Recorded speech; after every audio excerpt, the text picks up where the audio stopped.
bouncer at my own graduation party said my name wasn't on the list. Then I heard my mother announcing my sister as the summa cum laude.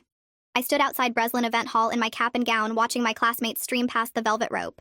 The bouncer, a guy about my age wearing a security shirt, kept shaking his head. Sorry, miss, you're not on the list. But this is my graduation party. I'm graduating today. I just gave the valedictorian speech 2 hours ago. He shrugged and pointed to his tablet. No Jade Winters on here. Must be some mistake.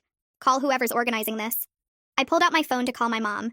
She picked up on the third ring, music and laughter loud in the background. Mom, I'm outside but they won't let me in. There's something wrong with the list. Oh, sweetie, where are you?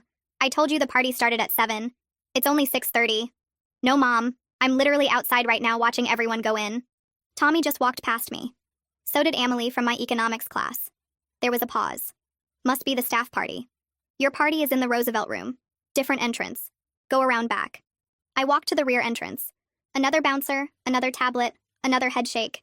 No Jade Winters. I called Mom again. The Roosevelt room bouncer says I'm not on that list either. Honey, you're being silly. Just come to the main ballroom. I'll meet you there. The main ballroom was hosting a wedding. I stood there in my graduation gown watching a bride and groom cut their cake through the doorway. My phone buzzed with a text from my roommate Kelsey. Where are you? Your mom is giving a speech about you. I called Kelsey. Put me on speaker so I can hear. Through the phone, I heard my mother's voice echoing over a microphone. So proud of my daughter today. She's worked so hard these 4 years. We've all sacrificed so much to get her here. Especially her sister Haley, who gave up her own dreams. Kelsey whispered into the phone. Jade, why is she talking about you like you're dead or something? And why does Haley have your honor cords on? I hung up and called my sister. Haley answered, laughing. Hey, superstar, Mom says you're running late to your own party. Haley, why are you wearing my honor cords? What honor cords? The ones I earned for summa cum laude. You're wearing them. Kelsey just told me. There was silence. Then Haley's voice got quiet. Mom said you wanted me to wear them for the photos since I didn't get to finish college. You know, after my accident. Haley had dropped out sophomore year after a car accident. But she'd been fine for 2 years now. I need you to tell me exactly what Mom told you about tonight. Mom said you felt guilty about me not graduating, so you wanted to share your special day. Let me represent the family at the official party while you went to the smaller gathering. That's why she put my name on the graduation program instead. What graduation program? The one they're handing out at the party. It has my photo where yours should be, says Haley Winters, Bachelor of Arts in Economics. I ran back to the main entrance. The bouncer from earlier was still there. I need to ask you something. Is there a Haley Winters on your list? He scrolled through his tablet. Yeah, checked in 40 minutes ago. Table 12, VIP section. I need you to look at something. I showed him my student ID, then my diploma I'd received hours earlier, then the official graduation photo on my phone. That's me. Jade Winters. Now look at your list. Does it say Haley Winters graduated today? He looked uncomfortable. Miss, I just checked names. Your mom specifically said not to let anyone claiming to be Jade Winters inside. Said there might be confusion. Confusion? She's trying to give my graduation to my sister. Listen, that's family business. But she was very clear. Even showed me a photo of you so I'd recognize you. Told me you'd agreed to celebrate separately to avoid drama with extended family who favored Haley. Some issue about the accident settlement money paying for your college. I stood there in my cap and gown holding my diploma, while inside my mother was erasing 4 years of my life. Kelsey texted again. Your mom just called you up for the graduate toast. Haley's walking up to the microphone. She's thanking everyone for supporting her through her educational journey. My phone rang. It was Mom. Sweetie, we're taking family photos now. Haley really needs this for her confidence. You understand, right? I ended the call and stood there on the sidewalk, my whole body shaking. More people in suits and dresses walked past me into the building, and some of them glanced at me weird because I was just standing there in my cap and gown holding my phone. The bouncer was looking at his tablet now, pretending I didn't exist. I opened my email app and scrolled through until I found the message from the dean's office. Official announcement. Jade Winters selected as valedictorian. My photo right there at the top. I walked back to the bouncer and held my phone up to his face. He looked at it for a second, then looked away. I moved my phone so it was in his line of sight again. This is the official university announcement. That's me. My name. My photo. He shifted his weight from one foot to the other. His face got red. I understand, miss, but my instructions are very clear. The person who paid for this event told me not to let you inside. I pulled out my actual diploma from my bag, the one they handed me on stage 3 hours ago. I held it up next to my student ID next to the email on my phone. The bouncer wouldn't look at any of it. I'm sorry, I can't help you. This is between you and your family. I stepped back and took a photo of him with his tablet. Then I took a photo of the entrance with the banner that said, Congratulations, graduates. Then I took a photo of my diploma in front of the building. I was done being erased. I was done pretending this was okay. If my mother wanted to steal my graduation, I was going to document every single second of it. My phone was already open, so I pulled up the camera and started taking more photos. The guest list on his tablet, the door, the velvet rope, everything. The bouncer held up his hand. You can't take photos of my screen. I already did. I stepped back and took another photo of him looking annoyed. He started to say something else, but I was already walking away, my fingers moving fast across my phone screen. I called Kelsey back. She answered on the first ring. Are you inside yet? No, they still won't let me in. I need you to do something for me. Anything. Start recording video of what's happening in there. Speeches, presentations, everything. Especially anything involving Haley or my mom. Kelsey was quiet for a second. Oh my God. You think this is really happening? It is happening. I'm standing outside my own party right now. Just record everything you can, okay? I'm on it. Half our friends are already confused about why Haley is up there instead of you. Everyone keeps asking where you are. Just keep recording. I'll explain everything later. I hung up and opened my messages. Tommy had texted me twice asking where I was. Emily sent a photo of the program with Haley's face on it. 3 other classmates were asking why I wasn't at my own party. I looked up from my phone and saw Tommy pushing through the crowd coming back outside. He had his phone in his hand and his face looked confused and kind of mad. Jade, what the hell? Why are you still out here? They won't let me in. What do you mean they won't let you in? It's your party. Tell that to the bouncer. Tommy walked over to the security guy. Why isn't she on the list? This is Jade Winters. She literally gave the valedictorian speech this morning. The bouncer did that same uncomfortable shoulder thing. I have my instructions, sir. Tommy pulled out his phone. This is insane. He started typing fast with his thumbs. What are you doing? Posting in the group chat. Everyone needs to know about this. Within seconds, my phone started buzzing. Text after text after text. The screen filled up with messages. Where are you? Why aren't you inside? Is this true? What's happening? I watched the messages pile up, my phone vibrating in my hand over and over. More people started coming outside. Classmates I'd known for 4 years, people from my study groups, friends from the dorms. They all had their phones out looking confused. My hands were still shaking, but my mind felt clear. I opened each message and took a screenshot. Then I opened the photos Kelsey was sending me from inside. Haley standing at a microphone wearing my gold honor cords. My mother next to her with her arm around Haley's shoulders. The fake program with Haley's photo. I saved every single one. My fingers moved across the screen capturing everything, creating a folder of evidence that this was real, that this actually happened. The shaking in my hands made it hard to tap the buttons, but I forced myself to slow down and be careful. Every screenshot had to be clear.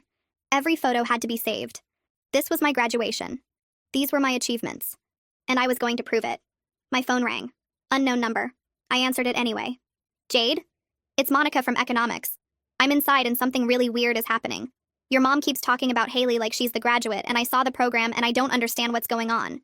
Another call came through. Then another. I let them all go to voicemail and kept screenshotting. Every confused text. Every photo of Haley in my honor cords. Every question from classmates who knew something was wrong. The evidence folder on my phone grew bigger and bigger. My mother wanted to erase me, but I was making sure there would be a permanent record of what she tried to do. The door opened and Emily came outside. She walked straight to me and wrapped her arms around me without saying anything. When she pulled back, her eyes were wet. I'm leaving. This is messed up. Several other people followed her out. They stood around me on the sidewalk, some of them on their phones, some of them just looking angry. This isn't right. We all saw you graduate. We heard your speech. You earned this. I felt something in my chest get a little looser. These people knew the truth. They saw it with their own eyes. My mother could lie to family members who weren't there, but she couldn't lie to the 200 students who watched me walk across that stage this morning. More classmates came outside asking what was going on. The crowd on the sidewalk got bigger. People were talking loud, some of them filming on their phones, everyone looking confused and mad. I held up my hand. Don't cause a scene yet. I need to handle this the right way. But Jade, this is crazy. We should go in there and tell everyone what's happening. No. I need you all to stay inside and be witnesses. Document everything. Take photos and videos. Watch what happens. I'm going to deal with this, but I need evidence first, not drama. Several people nodded and went back inside. Emily squeezed my hand before following them. Tommy stayed outside with me. I'm not going back in there. This is wrong on every level. I know. But I need people inside to see what she's doing. He looked like he wanted to argue, but finally nodded and walked back toward the entrance. The bouncer let him through without checking the list this time. I walked across the parking lot to my car. My legs felt weird, and my graduation gown kept getting tangled around my knees. I got in the driver's seat and put my phone on the dashboard. Then I opened my laptop and went to the university website. The registrar's page loaded slow, the little circle spinning while I waited. Finally, it opened and I logged into my student account. My official transcript was right there. 4 years of grades. Dean's list every semester. Summa cum laude notation at the bottom. I downloaded it and saved it to a new folder on my desktop labeled Evidence. Then I found my diploma verification in the graduation portal and downloaded that too. Photos from the ceremony where I walked across the stage and shook the president's hand. My valedictorian speech text that I'd submitted to the communications office. Every single document that proved I was the one who graduated today. I created a folder with everything organized by date and type. My hands finally stopped shaking as I worked through each file, making sure nothing was missing, double-checking that every link worked and every photo was clear. My phone buzzed with a new video from Kelsey. I opened it and saw my mother standing at a microphone holding a glass of champagne. The audio was clear even through the phone speaker. So proud of my daughter's achievement today. She worked so hard for this. We all sacrificed so much to get her here. The camera panned and there was Haley standing next to her wearing my gold honor cords over a nice dress. My mother put her arm around Haley and raised her glass higher. To my graduate. Everyone in the video raised their glasses. To Haley. I watched the video 3 times. Then I had to put my phone down on the passenger seat and close my eyes and breathe. The rage was so big I couldn't think around it. My whole body felt hot. My chest hurt. I sat there in my car in my cap and gown, breathing slow through my nose until I could think clearly again. Then I picked up my phone back up and saved the video to my evidence folder. I scrolled through my contacts until I found Professor Rivera. She was my academic advisor and she'd been at the graduation ceremony this morning. She'd hugged me after I gave my speech and told me she was proud of me. I pressed call. She answered after 2 rings. Jade, congratulations again. Your speech was wonderful. Professor Rivera, I need help. Something really bad is happening. Her voice changed immediately. What's wrong? Are you okay? I explained everything. The party, the bouncer, the fake program, Haley wearing my honor cords, my mother announcing her as the graduate. Professor Rivera didn't say anything for a long time after I finished. Then she said a word I'd never heard her say before. I'm horrified. This is absolutely unacceptable. I was there this morning. I watched you graduate. I heard your speech. You earned summa cum laude. I know. But my mom is telling everyone it was Haley. She made programs with Haley's name on them. She's erasing me completely. I'll provide written verification of everything. Your academic standing, your honors, your valedictorian status. I'll write a detailed letter tonight and send it to you first thing in the morning. Thank you. I didn't know what else to do. You did exactly the right thing by calling me. Document everything, Jade. Every photo, every video, every witness. This is serious and you're going to need proof. I'm already doing that. Good. And Jade? I'm so sorry this is happening to you. You deserved better. You deserve to celebrate your achievement, not fight to prove it exists. I thanked her and hung up. Then I opened my email and waited. The notification came through 15 minutes later. Professor Rivera's letter was 3 pages long and detailed every single one of my achievements. My GPA, my honors, my valedictorian status, the date and time I gave my speech. She even included a paragraph about how she'd personally watched me walk across the stage this morning and shake the university president's hand. At the bottom, she wrote that she was available to provide testimony if needed, and that the university took academic fraud extremely seriously. I saved the letter to my evidence folder and backed it up to 3 different cloud services. Then I started my car and drove away from Breslin Event Hall. My phone kept buzzing with texts from classmates asking where I was and what was happening. I didn't answer any of them yet. I needed to think clearly, and that meant getting away from this parking lot and the party inside where my mother was still pretending my sister was me. The drive to my apartment took 20 minutes. I kept checking my mirrors like someone might follow me, even though that was silly. Nobody even knew I'd left. Kelsey texted me again, asking if I was okay, and telling me the party was breaking up early. A lot of people left after they realized something weird was going on. Some of them kept asking her where I was, and she didn't know what to tell them. I texted back that I was fine and at home and I'd explain everything tomorrow. My apartment was quiet and dark when I got inside. My roommate was still at the party. I turned on all the lights and sat down at my desk and opened my laptop. The evidence folder was already there waiting. I created a new document and started typing. Timeline of events. Then I went through everything that happened today from the moment I woke up this morning. What time I got to the graduation ceremony. What time I gave my speech. What time I received my diploma. What time I arrived at Breslin Event Hall. What time the bouncer turned me away. Every single phone call with timestamps from my call log. Every text message screenshot. Every photo. I wrote down exactly what each person said to me and when they said it. The bouncer's words about my mother showing him my photo and telling him to keep me out. My mother's lies about different rooms and different entrances. Haley's confession about the fake programs with her name on them. Professor Rivera's phone call and her letter. By the time I finished, it was after midnight and the document was 12 pages long. I added all the photos Kelsey had sent me of Haley wearing my honor cords, the video of my mother's toast, screenshots of the class group chat where people were asking why I wasn't at my own party. I organized everything by category and time. Then I printed 2 copies and put them in folders. One for me and one for whoever might need to see it later. My phone buzzed. It was Kelsey coming home. She walked into my room without knocking and just hugged me for a long time without saying anything. Then she sat on my bed and told me what happened after I left. How people started asking questions. How my mother got defensive and angry. How Haley looked uncomfortable but didn't say anything. How the party ended early because the whole thing felt wrong and people didn't want to celebrate anymore. Kelsey said at least 15 classmates asked her for my number because they wanted to check on me. I told her she could give it to them. Then I showed her my timeline document and all the evidence I'd collected. She read through it and her face got harder with every page. When she finished, she looked at me and said this was absolutely insane and my mother was out of her mind. I agreed. Then I went to bed, but I didn't sleep much.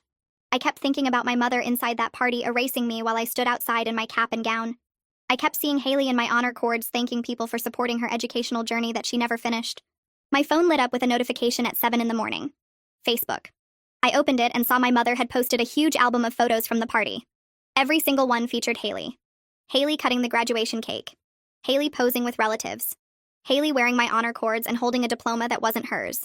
The caption said, "So proud of my graduate," and tagged Haley. The comments were already filling up with congratulations from aunts and uncles and cousins and family friends. Everyone telling Haley how proud they were and how far she'd come. I took screenshots of everything. Then I checked my regular messages. 37 new texts from extended family. All of them congratulating Haley. Asking about her plans. Telling her they always knew she could do it. Not a single message mentioned me. I got out of bed and made coffee and sat back down at my desk. Then I opened my evidence folder and found my official diploma scan and photos from the actual ceremony. I started with my grandmother. I wrote her a message explaining that I was the one who graduated yesterday, not Haley. I attached my diploma and 3 photos of me in my cap and gown receiving my degree. I wrote that I loved her and I was sorry for any confusion, but I wanted her to know the truth. Then I copied that message and sent a version to every single family member who'd congratulated Haley. 37 messages, each one polite and factual with proof attached. I didn't mention my mother or accuse anyone of anything. I just stated facts and provided evidence. The responses started coming in within minutes. My grandmother asked if I was okay and when I could visit. She said she'd always known I was the smart one. My uncle sent a laughing emoji and said he figured something was off when my mother kept avoiding questions about my major. My cousin asked why my mother would do something so weird. Each response made me feel a little less invisible. By noon, I had replies from 28 family members. Most were shocked. A few were angry at my mother. 3 said they'd suspected something wasn't right at the party. I saved every message and added them to my evidence folder. Then I opened a new document and started writing down everything I remembered from the past 4 years. Every time my mother downplayed my achievements. Every time she talked about Haley's accident and how much the family sacrificed. Every time she mentioned the settlement money paying for my education like I owed her something for it. The document grew to 8 pages. I included dates when I could remember them. Kelsey came into my room around 2 and asked if I wanted lunch. I showed her what I was working on, and she sat down and helped me remember more incidents. She recalled my mother missing my honors ceremony junior year because she had to take Haley to a doctor appointment that turned out to be a regular checkup. She remembered my mother telling people at family gatherings that I was doing fine in the school, but never mentioning my actual grades or awards. We worked on the timeline together for 3 hours. When we finished, it was 17 pages long and showed a clear pattern going back to my freshman year. I called my sister and told her I needed to talk to her in person. She agreed to meet me Monday morning at the coffee shop near campus. Then I spent Sunday night researching academic fraud and credential misrepresentation. I found cases where people had been sued for claiming degrees they didn't earn. I found articles about parents living through their children and stealing their accomplishments. I printed everything and added it to my growing folder of evidence. Monday morning, I got to the coffee shop early and ordered tea. My hands were shaking, so I wrapped them around the hot cup. Haley arrived exactly on time wearing jeans and a sweater that used to be mine. She sat down across from me and immediately started apologizing. I held up my hand and told her I needed her to listen first. Then I pulled out my phone and set it to record. She looked nervous but nodded when I asked if it was okay to record our conversation. I asked her to tell me everything my mother had said about the graduation party. She took a deep breath and explained that 3 weeks ago, my mother told her I wanted to share my graduation day. That I felt guilty about the accident settlement paying for my college while Haley had to drop out. That I thought it would help Haley's confidence to be celebrated at the official party while I went to a smaller family gathering. Haley said my mother showed her the honor cords and said I specifically wanted her to wear them for photos. She said my mother created the fake programs herself and told Haley it was my idea to have both our names included. I asked her if she really believed that. She looked down at her tea and said she wanted to believe it. That it felt good to be celebrated after years of feeling like the family disappointment. That my mother had been so convincing about how much I wanted to do this for her. Then Haley started crying and said she knew deep down something was wrong, but she didn't want to admit it.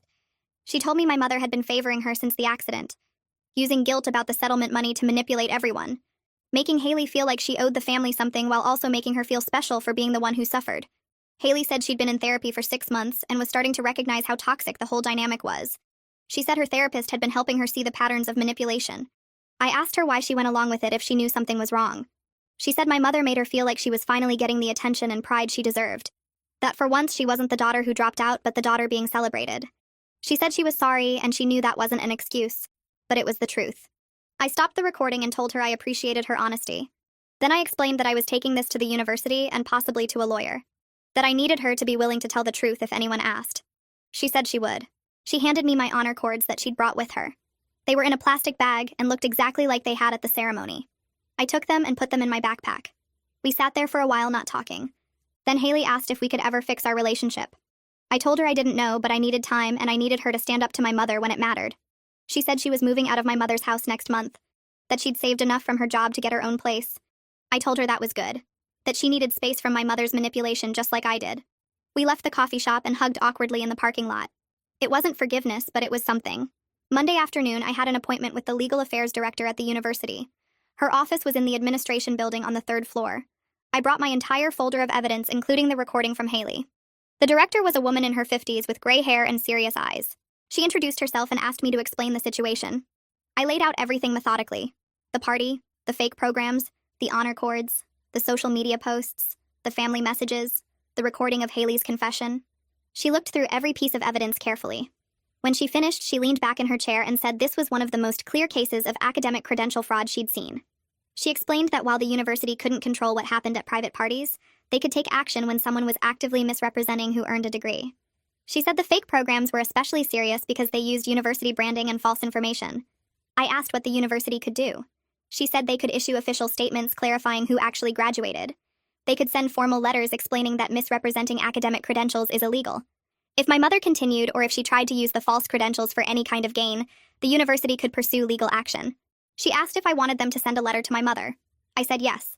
She called in her assistant and they drafted the letter right there while I waited. It was formal and direct. It stated that Haley Winters did not graduate from the university. That Jade Winters graduated with honors. That creating false graduation materials and misrepresenting academic credentials could result in legal consequences. That any continued misrepresentation would be taken seriously. The director printed it on official letterhead and said they'd send it certified mail that afternoon. She also said she'd make a note in my file about the situation in case it ever came up in the future. I thanked her and left feeling like I'd finally done something concrete to fight back. That evening, my father called me. I picked up on the second ring and heard his voice for the first time in months. He asked if I had a minute to talk, and I said yes. He told me my aunt had filled him in on what happened at the party, and he was sorry he hadn't been there. His voice sounded tired and sad in a way I hadn't heard before. He said he should have been more involved during my college years, and he regretted being distant after the divorce. I told him it was okay, but he said it wasn't, that he'd let me down when I needed support. Then he said something that surprised me. He told me my mother's favoritism toward Haley had been an issue long before the party, that it was one of the main reasons he'd left. He said after Haley's accident, my mother became obsessed with making everything perfect for her, like she could erase the trauma by giving Haley whatever she wanted. He said it got worse over time, and I started disappearing from family conversations, my achievements downplayed or ignored while Haley's smallest accomplishments got celebrated. He said he tried to talk to my mother about it, but she refused to acknowledge the problem. Eventually, he couldn't watch it anymore, so he left, but he felt guilty for not taking me with him or staying more connected. I sat there on my couch listening and feeling something shift inside me. Hearing him name the pattern I'd experienced my whole life made it real in a way it hadn't been before. He asked what I planned to do about the graduation situation, and I told him about the university letter and the lawyer friend. He said he supported whatever action I chose to take, and if I needed a real lawyer, he'd pay for it. He also said he was going to start reaching out to extended family to set the record straight, that he should have done that years ago when the favoritism started. We talked for almost an hour about my childhood and college years, filling in gaps and acknowledging things that had been ignored too long. When we hung up, I felt lighter somehow, like having one parent who saw the truth made the burden easier to carry. Wednesday morning, my dad started making calls to family members. I knew because my phone started buzzing with messages from relatives asking questions and expressing shock. My aunt called to say my dad had explained the full situation, including the years of favoritism, and she was horrified she hadn't noticed the pattern before. My uncle sent a long text apologizing for not supporting me more strongly at first and saying he was telling everyone the truth. By Thursday, the family group chat was exploding with messages. I opened it to find over 200 new notifications. Some relatives were defending me and demanding my mother apologize.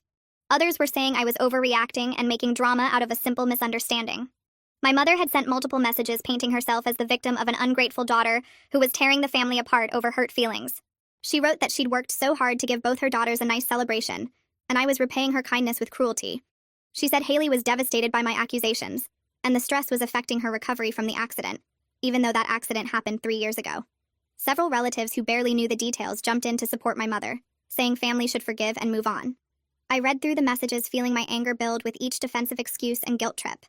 I opened my photo app and found my official diploma scan, my valedictorian certificate, and photos from the actual graduation ceremony. I composed a single message to the family chat with no emotion, just facts. I wrote that I graduated summa cum laude on Saturday. I gave the valedictorian speech at the ceremony. I received my diploma at the official university graduation. I attached the photos and documents as proof. I wrote that anyone who wanted to verify these facts could contact the university registrar's office directly. Then I muted the chat and put my phone face down on my desk. I didn't need to watch the fallout or defend myself anymore. The evidence spoke for itself, and anyone who chose to believe my mother's version over documented proof wasn't worth my energy. Friday afternoon, my phone buzzed with a text from Haley. I almost didn't open it, but curiosity won. She wrote that our mother was having a breakdown and begging her to back up the graduation story. She said mother wanted her to post on social media confirming that she was the one who graduated and that I was lying out of jealousy. Haley said she told mother no. She wrote that she couldn't do it anymore, that the toxicity was affecting her mental health and she was moving out of mother's house. She said she'd already started packing and found a small apartment she could afford with her job. She asked if we could meet again to talk about everything. I stared at the message for a long time before responding. Part of me wanted to say no, to keep my distance from anyone connected to my mother's manipulation. But another part remembered the guilt in Haley's voice at our last meeting and wondered if maybe she was finally ready to see the situation clearly. I texted back that I could meet her Sunday morning at the same coffee shop. Sunday morning, I arrived at the coffee shop 10 minutes early and ordered a tea. Haley showed up right on time, looking tired and stressed. She sat down across from me and immediately started talking. She said she'd been thinking a lot about our family and how things worked when we were growing up. She said after her accident, mother started treating her differently, like she was fragile and needed extra care and attention. At first, it felt nice to be the focus of mother's concern, but over time, it became suffocating. She said mother made every decision for her, controlled her schedule, and expected her to be grateful for the special treatment. She said she noticed how mother talked about me differently, always finding small criticisms or downplaying my achievements. She admitted she'd been the golden child since the accident, but she was starting to understand how unhealthy the dynamic had become for both of us. She said mother's need to make her the successful daughter at my graduation party was the clearest example yet of how twisted things had gotten. I listened and felt some of my anger soften. Haley looked genuinely upset and aware in a way she hadn't been before. She said she was sorry for participating in the deception and for taking so long to stand up to mother.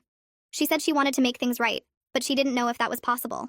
I told Haley that I appreciated her honesty and her willingness to see the manipulation for what it was. I said our relationship would take time to rebuild because trust didn't come back overnight. But I also said I was willing to try if she was serious about setting boundaries with mother and not letting herself be used as a weapon against me anymore. She said she was serious, and she wanted to prove it. She pulled out her phone and opened Facebook right there at the table. She typed a post explaining that I was the one who graduated with honors, that she had worn my cords at the party as part of a family misunderstanding, and that she was sorry for any confusion or hurt caused by the situation. She showed me the post before hitting publish and asked if it was okay. I read it and suggested she remove the word misunderstanding because it made it sound accidental when it wasn't. She nodded and changed it to say she participated in something she shouldn't have and took responsibility for her part. Then she posted it publicly, where all our family and friends could see. I watched the likes and comments start coming in immediately and felt something release in my chest. It wasn't forgiveness yet, but it was acknowledgement, and that mattered. The following Tuesday was the deadline for my mother to respond to the lawyer's letter. I checked my email and messages throughout the day but got nothing. Wednesday morning, my lawyer friend called to say the deadline had passed with no compliance. He asked if I wanted to proceed with filing a civil suit for defamation and intentional infliction of emotional distress. I thought about it for a while, weighing the cost in time and money and emotional energy against the satisfaction of holding my mother legally accountable. He said we had a strong case with all the documentation and witness statements. He said the fake graduation programs alone were serious evidence of intentional fraud. I told him to send a follow-up letter indicating we were prepared to file suit if she didn't comply immediately. He drafted it that afternoon and sent it certified mail. Tuesday morning, I woke up to an email notification from my mother. She'd sent a mass message to the family group chat and apparently copied me even though I had her blocked. I opened it through the email preview and read her carefully worded statement. She wrote that there had been confusion about the graduation celebration, and she wanted to clarify that Jade was the one who graduated with honors from the university. She said Haley had attended as a supportive sister, and any impression otherwise was a misunderstanding of the event's purpose. She wrote that she was sorry for any confusion this caused family members and hoped everyone could move forward in love and unity. The message was passive-aggressive and framed her as a victim of circumstances rather than the architect of a deliberate deception. It wasn't the genuine apology I deserved, but it was public acknowledgement of the truth, and that's what the lawyer's letter had demanded. I forwarded the email to my lawyer friend and asked if this counted as compliance. He read it and said it was minimal, but technically met the requirement of publicly correcting the false information. He asked if I wanted to pursue the lawsuit anyway. I thought about it and decided I didn't. The fight had already cost me enough emotional energy, and pursuing legal action would mean months more of dealing with my mother's presence in my life. I told him to send one final letter stating that the matter was closed, but any future misrepresentation of my academic credentials would result in immediate legal action. He agreed and drafted the letter that afternoon. I felt relieved to be done with the legal process, even though part of me wanted more justice than a grudging correction. But I also knew the best revenge was moving forward with my life and leaving my mother's toxicity behind. I'd gotten what I needed: public acknowledgement of the truth, and clear boundaries enforced by legal threat. Everything else was just noise. Professor Rivera emailed me the next Thursday with an invitation to a faculty reception happening that weekend. She wrote that the department wanted to celebrate this year's graduating class, and she specifically wanted me there as the valedictorian. I almost didn't go because part of me was tired of anything related to graduation, but Kelsey convinced me I deserved to be celebrated by people who actually cared about my work. Saturday evening, I put on a nice dress and drove to the faculty lounge on campus. Professor Rivera met me at the door and hugged me, telling me how proud she was of everything I'd accomplished despite the chaos. The room was full of professors and graduate students, and she walked me around, introducing me to everyone. When we got to the center of the room, she tapped her glass and asked for everyone's attention. She told the whole group about my academic journey, my research contributions, and my valedictorian speech. She said I represented everything they hoped to achieve as educators: a student who pursued knowledge with integrity and passion. People clapped and came over to shake my hand and congratulate me. Several professors I'd never met told me they'd heard about my work and were impressed. The department chair gave me a small gift: a leather-bound journal with my name engraved on the cover. For the first time since graduation day, I felt genuinely celebrated for what I'd actually done. These people valued my achievements because they understood the work that went into them, not because of family politics or manipulation. The university's communications office reached out 2 weeks later, asking if they could feature me in the alumni newsletter. They wanted to write a full article about my academic journey and include quotes from my valedictorian speech. I said yes immediately and met with their writer for an interview. She asked about my research, my favorite classes, my plans for the future. She asked what advice I'd give to incoming students. We talked for over an hour, and she took photos of me in my cap and gown holding my diploma. When the newsletter came out the following month, my article took up 2 full pages. They included my official graduation photo, quotes from my speech about perseverance and intellectual curiosity, and details about my summa cum laude achievement. My academic advisor emailed me a copy with a note saying she was framing it for her office wall. The article existed as a permanent public record of my accomplishments, something my mother couldn't erase or steal. I saved multiple copies and sent the link to everyone who'd supported me through the graduation party disaster. My new job at the Research Institute started in July. The hiring process had been straightforward because my credentials spoke for themselves. 3 professors wrote strong recommendation letters, and my transcript showed consistent excellence. On my first day, the research director introduced me to the team and mentioned my academic background. My colleagues congratulated me on graduating summa cum laude and asked about my valedictorian speech. Nobody questioned whether I'd earned my achievements or suggested I should share credit with anyone. They celebrated my success as mine alone, which felt strange after years of my mother's manipulation. During my first week, the team took me out for lunch to welcome me officially. They asked about my research interests and future goals. One colleague gave me a small plant for my desk with a card that said, "Congratulations on your graduation and new beginning." The genuine support from people who had no reason to lie or manipulate felt completely different from my family dynamic. I realized how toxic my normal had been when I experienced what healthy celebration actually looked like. Kelsey texted me in early August asking if she could throw me a real graduation party. She said my college friends wanted to celebrate properly without any family drama or identity theft. I told her yes, and she started planning immediately. The party was at her apartment on a Saturday afternoon. She decorated with balloons in our school colors and hung a banner that said, "Congratulations, Jade." Tommy brought a playlist of our favorite songs from college. Emily made a photo collage of pictures from our 4 years together. The cake was white with blue frosting and said "Actual Graduate Jade Winters" in big letters. We all laughed when Kelsey brought it out because the name felt like reclaiming something important. Everyone gave toasts about memories from classes and late-night study sessions. They talked about how hard I'd worked and how much I deserved this celebration. We stayed up late talking and laughing, and it felt like the party I should have had on graduation night. No stolen honor cords, no fake programs, no mother erasing my existence. Just friends who genuinely cared about me celebrating my real accomplishments. When everyone left, Kelsey hugged me and said she was sorry my family was so messed up. But I had people who loved me for who I actually was. Dad called me in September, asking if I wanted to have dinner with him and his wife. He said her family was visiting and they all wanted to celebrate my graduation properly. I agreed and drove to their house that weekend. His wife answered the door and hugged me, congratulating me on all my achievements. Her parents and sister were there too, and they'd set up a nice dinner in the dining room. Dad made a toast before we ate, saying how proud he was of my hard work and integrity. He said watching me handle the graduation party situation with such strength showed the kind of person I'd become. His wife gave me a beautifully wrapped gift, a cherry wood frame for my diploma. She said she was honored to celebrate my success and wanted me to have something special to display my achievement. Her family asked about my job and my future plans, treating me like an actual person whose accomplishments mattered. Dinner felt warm and genuine in a way family gatherings never had with my mother. On my way out, Dad walked me to my car and apologized again for not being more present during college. He said he was committed to being a better father going forward and wanted to support whatever I chose to do with my life. 3 months after graduation, my life looked completely different from what I'd imagined. My job at the Research Institute was going well, and I'd already contributed to 2 published papers. My colleagues respected my work and included me in important projects. I'd made friends with several people on my team, and we got lunch together regularly. Nobody tried to take credit for my ideas or diminish my contributions. The distance from my mother brought clarity about how dysfunctional things had been my entire life. I could see patterns I'd normalized, the constant competition she created between me and Haley, the way she erased my achievements to prop up my sister. Being around healthy people who celebrated success without jealousy or manipulation showed me what relationships should actually look like. I still had moments of anger about the graduation party, but mostly I felt relief at having clear boundaries. My mother had no access to my life anymore, no way to steal or diminish what I built. The space let me breathe and figure out who I was without her constant toxicity shaping everything. Haley and I started meeting for coffee once a month. She'd been going to therapy consistently and working on establishing independence from our mother. The first few meetings were awkward because trust takes time to rebuild after betrayal. But gradually we found a rhythm where we could talk honestly about our childhood and the dysfunction we'd both experienced. Haley got a job at a marketing firm and moved into her own apartment across town.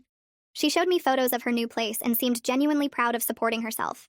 She talked about her therapy sessions and the patterns she was recognizing and how our mother had pitted us against each other. I appreciated her willingness to take responsibility for her part in the graduation party disaster. She never made excuses or tried to minimize what happened. She just acknowledged that she'd been wrong and was working to be better. Our relationship would never be what it was before, but we were building something new based on honesty instead of our mother's manipulation. Watching Haley establish healthy autonomy gave me hope that we could both break free from the toxic patterns we'd grown up with. My aunt reached out in October saying she wanted to organize a family gathering to celebrate my graduation properly. She said she was inviting relatives who supported me and specifically excluding my mother. The gathering was at her house on a Sunday afternoon. My dad came with his wife and several cousins showed up along with my grandmother. My aunt had decorated with congratulations signs and set up a table with cards and gifts. Everyone hugged me and apologized for initially believing my mother's story about Haley graduating. They said they should have questioned things more carefully instead of just accepting what she told them. My uncle gave a speech about how proud they all were of my achievements and how much I'd overcome to get my degree. Several relatives handed me cards with money inside, saying they wanted to contribute to my future since they'd missed the original celebration. My grandmother pulled me aside before we ate and told me she had something special for me. She reached into her purse and pulled out a velvet box containing her pearl necklace. She said her mother had given it to her when she graduated college decades ago, and she wanted me to have it now. She said I'd earned it through hard work and integrity, qualities that mattered more than anything else. I put the necklace on and she hugged me tight, telling me she was sorry my mother had tried to steal my moment, but nobody could take away what I'd actually accomplished. The gathering felt small compared to the massive party my mother had thrown, but it was filled with people who genuinely cared about my achievements. We ate and talked and laughed, and I felt celebrated in a way that actually meant something. I bought a nice frame for my diploma and hung it on the wall in my apartment living room. Next to it, I put photos from the actual graduation ceremony, me in my cap and gown holding my diploma, me with Kelsey and our friends, me giving my valedictorian speech. I added the engraved journal from the faculty reception and a copy of the alumni newsletter article. The whole display took up most of one wall, and every time I looked at it, I felt proud. These were my achievements displayed in my own space, a declaration of independence from my mother's toxicity. Nobody could walk into my home and pretend someone else had earned these things. The evidence was right there on the wall, permanent and undeniable. My grandmother's pearl necklace sat on the shelf below the frames, a symbol of family who actually valued me. Sometimes I stood in front of the wall and remembered standing outside that party in my cap and gown, locked out of my own celebration. The contrast between that night and where I was now felt huge. I'd taken back my story, and my achievements belonged to me alone. Dad started calling me every Tuesday afternoon asking when I could meet for dinner. The first few times I made excuses because I wasn't sure I was ready to rebuild that relationship after years of distance. But he kept calling, kept asking, and eventually I agreed to meet him at a small Italian restaurant near my apartment. He arrived early and stood when I walked in, looking nervous in a way I'd never seen before. We ordered food and sat there awkwardly until he finally started talking about how he should have been more present during my college years. He said the divorce from my mother had consumed him, and he'd let that become an excuse for not being there when I needed support. I told him about the research I was doing at work and my ideas for future career paths. He listened carefully and asked thoughtful questions instead of just nodding along like he used to. Over the next few months, we established a regular pattern of meeting every other week for dinner. We talked about my goals for graduate school and his regrets about prioritizing his career over family when Haley and I were younger. He apologized for not recognizing my mother's favoritism sooner and for not protecting me from her manipulation. Our relationship felt different now, built on actual honesty instead of the surface-level conversations we'd had before. He told me he was proud of my achievements and meant it in a way that felt real. The dinners became something I looked forward to instead of dreaded, and I could feel us both committing to being better at this relationship. Haley texted me in November saying my mother wanted to talk about reconciliation. She'd been asking Haley to pass along messages for weeks, trying to use her as a go-between. I told Haley I wasn't ready to have that conversation and might never be ready. Some relationships are too damaged by betrayal to fix, and I'd accepted that my relationship with my mother might be one of them. Haley said she understood and wouldn't push me, but Mother was making her life difficult by constantly asking for updates and trying to manipulate her into arranging a meeting. I suggested Haley set her own boundaries about being used as a messenger, and she admitted she'd already started telling Mother no. The attempts at reconciliation continued through Haley for another month, before my mother finally seemed to accept I wasn't responding. I felt guilty sometimes about cutting her off so completely, but mostly I felt relief. The peace that came from not having her toxicity in my life was worth more than any relationship we might have salvaged. I'd spent years trying to earn her approval and recognition, and the graduation incident had finally shown me that nothing I did would ever be enough for her. Professor Rivera emailed me in December asking if I'd like to meet for coffee to discuss my career plans. We met at a campus cafe and she asked detailed questions about my research interests and long-term goals. She offered to write recommendations for graduate programs and said she had professional contacts in my field who might be interested in my work. Over the next few months, she introduced me to researchers at other institutions and helped me understand the application process for doctoral programs. She told me during one of our meetings that how I'd handled the graduation situation showed maturity and strength that would serve me well in any field. She said many people would have fallen apart or handled things with pure emotion, but I'd been strategic and documented everything while still standing up for myself. Her mentorship meant more than she probably realized because she celebrated my achievements without trying to claim them or diminish them. She saw my potential and wanted to help me develop it, which felt completely different from my mother's approach to my success. I started thinking seriously about graduate school applications and what I wanted to study, knowing I had strong support from someone who genuinely believed in my abilities. 6 months after graduation, I got called into my boss's office expecting a routine check-in. Instead, she told me I was promoted based on my research contributions and the quality of work I'd produced. She specifically mentioned my integrity and thorough documentation abilities, saying those skills were rare and valuable. I smiled, thinking about how those abilities had been tested during the graduation disaster. My new position came with more responsibility and better pay, and it felt like validation that my achievements were real and recognized by people who actually valued competent work. The promotion happened faster than typical, because my boss said I'd already proven myself capable of handling advanced projects. I called Dad that evening to tell him the news, and he sounded genuinely excited, asking questions about my new responsibilities and congratulating me without any awkwardness. I thought about how different this felt from my mother's party, where she'd tried to give my accomplishments to someone else. This recognition was mine, earned through my actual work, and nobody could take it away, or pretend someone else deserved the credit. Kelsey came over to my apartment to celebrate the promotion, and brought wine and takeout. We sat on my couch eating and talking about how crazy graduation night had been. She joked that she had the best party story ever about the time she witnessed someone's mother try to steal their graduation. We could laugh about it now, even though the hurt had taken months to fade. She told me she still couldn't believe my mother had actually tried to pull that off, and that watching me handle the aftermath had been impressive. Kelsey said most people would have just exploded or given up, but I'd been strategic about reclaiming my achievement. We'd stayed close friends through the whole mess, and she'd been one of my main sources of support when I felt like I was losing my mind. She reminded me of specific moments from that night that we could laugh about now, like when the bouncer kept insisting I wasn't on the list while I stood there in my cap and gown holding my actual diploma. The absurdity of the whole situation was easier to see with distance, even though the emotional impact had been devastating at the time. I found a support group for adults dealing with narcissistic parents and started attending meetings twice a month. Hearing other people's stories helped me recognize patterns I'd normalized growing up. The way my mother had always downplayed my achievements while building up Haley wasn't an isolated incident, but part of a lifetime of manipulation. Other group members shared similar experiences of parents who couldn't celebrate their children's success or who pitted siblings against each other. Understanding the psychology behind my mother's behavior brought some peace because it helped me see that her actions weren't really about me. She had her own issues that made her incapable of being the parent I needed, and recognizing that didn't excuse her behavior, but it did help me stop taking it personally. The group facilitator talked about how children of narcissistic parents often struggle with self-worth because they were raised to believe their value depended on their parents' approval. Learning that my achievements were valid regardless of whether my mother acknowledged them was harder than it should have been, but the support group helped me work through those feelings. Haley called me in February saying she'd confronted my mother about the lifetime of manipulation and favoritism. She'd been working with her therapist on recognizing unhealthy family patterns and had finally built up the courage to have that conversation. My mother had refused to acknowledge her behavior, instead turning it around and accusing Haley of being ungrateful after everything she'd sacrificed. Haley said the conversation had been brutal, but ultimately helpful because it showed her that some people won't change no matter how much evidence you present. She'd hoped for some accountability, or at least acknowledgement, but my mother had stuck to her victim narrative. Haley told me she was done trying to fix their relationship and was focusing on her own healing instead. The confrontation had been a turning point for her in accepting that our mother's issues weren't something we could solve by being better daughters. I was proud of Haley for standing up for herself even though it hadn't gone the way she'd hoped. We were both learning to build lives that didn't revolve around trying to earn approval from someone who would never give it. I met someone at work in March who knew my whole story because several colleagues had heard about the graduation incident. He asked me out for coffee and I was hesitant at first because I wasn't sure I was ready to date. But he was easy to talk to and genuinely interested in my research work. Over the next few months, we started seeing each other regularly, and he told me that my strength and integrity were what had attracted him to me. He said watching how I'd handled the situation with my mother showed him I was someone who stood up for herself without losing her principles. He celebrated my achievements without trying to diminish them or make them about himself, which felt refreshing after a lifetime of my mother's toxicity. We went to museums and tried new restaurants and talked about our career goals.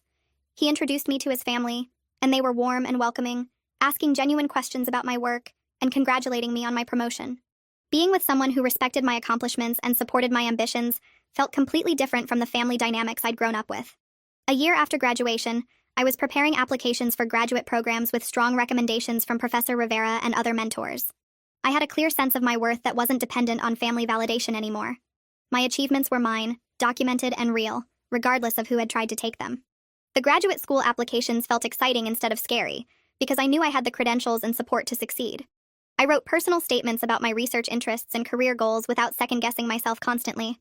The confidence I'd built over the past year showed in how I presented myself and my work. I wasn't the same person who'd stood outside that party feeling erased and invisible.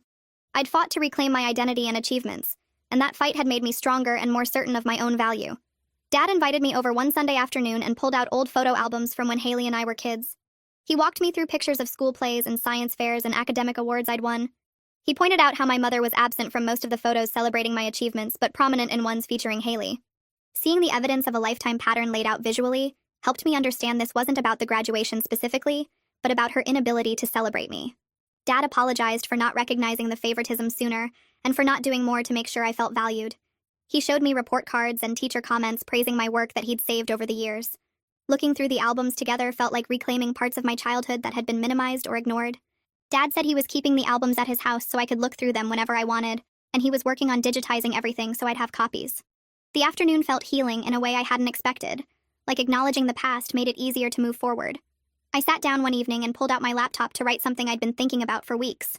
The letter to my younger self felt important, like I needed to tell that girl who worked so hard for grades and awards that she was always enough even when nobody at home noticed. I typed about the science fairs where Mom didn't show up, and the honor roll certificates that got stuck on the fridge without comment. I wrote about how she'd keep studying late into the night, hoping that maybe this achievement would finally make Mom proud.